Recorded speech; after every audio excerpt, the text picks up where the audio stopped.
Les producteurs saisissent leur période de moindre productible dans Dispo-Réseau ainsi que leur planning de travaux pour l'année N, avant le 31 octobre de l'année N-1.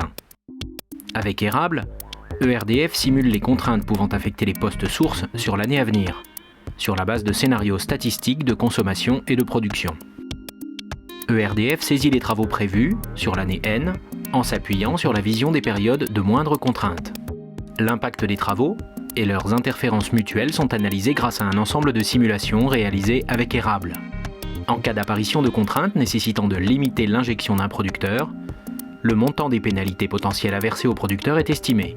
Le montant des pénalités est comparé à un seuil paramétrable. En cas de dépassement, l'outil recherche une solution alternative en modifiant le planning. Les prévisions de limitation des producteurs sont établies et leur sont communiquées pour chaque chantier via Dispo-Réseau avec la période des travaux et les éventuelles limitations de puissance. Le producteur peut alors accepter la proposition de ERDF, la refuser ou proposer une alternative. Suivant la réponse du producteur, les périodes de travaux sont réservées ou un nouveau calcul est lancé sur la base de ces propositions, ou encore une concertation est engagée directement hors du portail Dispo-Réseau pour trouver une solution.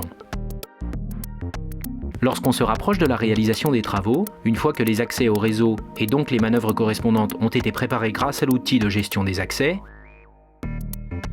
l'impact du chantier est analysé grâce au simulateur STC pour vérifier la faisabilité du chantier. De J-1 à H-1, la faisabilité des chantiers est réévaluée dans STC.